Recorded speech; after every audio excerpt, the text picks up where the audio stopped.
It started with a scream. Not from me, from my sister.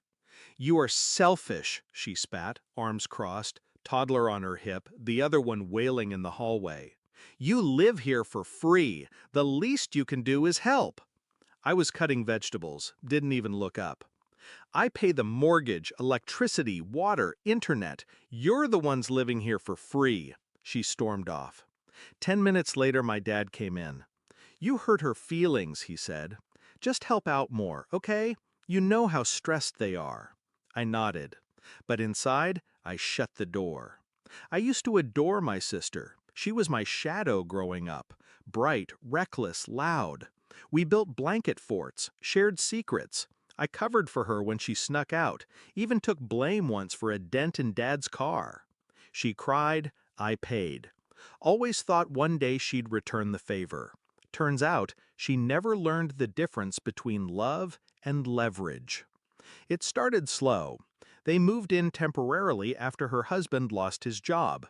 6 weeks turned to 3 months, then 6. They took my old room, more space for the kids, they said. I moved to the attic. I kept paying the bills, quietly, steadily, because I thought it was family, and family helps.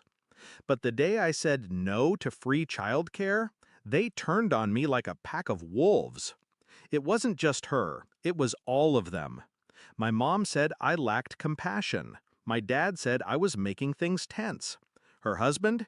He just grinned like he'd won. And maybe he had, for a moment. Because that night, I packed a bag. Not out of anger, out of clarity. And the next morning, I handed Dad a printed list.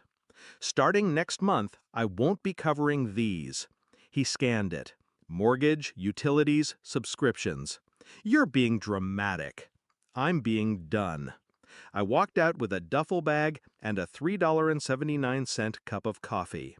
Freedom never tasted so bitter or so right. The first few weeks were quiet. They didn't call, didn't ask where I went, didn't say thank you for the years I paid their bills like it was my duty. I found a one-bedroom apartment. Small, clean, mine. I cooked for one, slept soundly, paid my own way. Then the texts started. "Wi-Fi's not working. You forgot to pay? Mortgage is overdue. You sure you canceled it? We need help, just for a bit." I didn't answer. I just watched. Then came the eviction notice. They couldn't keep up. Turns out 2 kids, no job, and no plan don't magically work themselves out. My dad called me. "They're losing the house. Are you really going to just watch?" I said nothing. Because I'd watched for years. Watched them live off my paychecks. Watched them twist guilt into currency. Watched them label me family only when they needed something.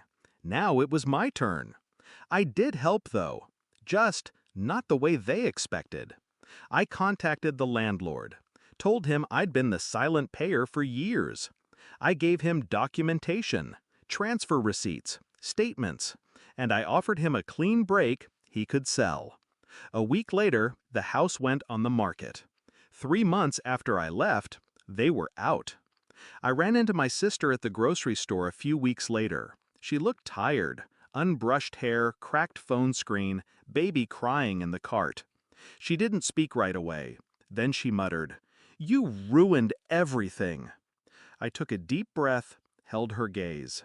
"No, I just stopped fixing what you kept breaking."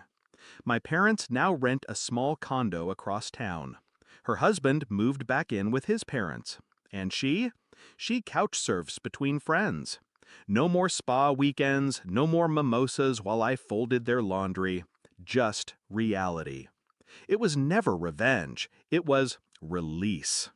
Sometimes I still think about the attic, that tiny space, just me and the silence. I remember the ceiling fan clicking, my phone lighting up with their demands, my hands shaking while I drafted resignation emails. Because I was working 2 jobs to support 4 people and 2 kids who didn't even know my name. Now, I sit on my balcony, alone, at peace. No guilt, no noise. They called me selfish. But selfish is giving people just enough rope to see what they do with it. Turns out, they hung themselves. And all I did was let go of the end.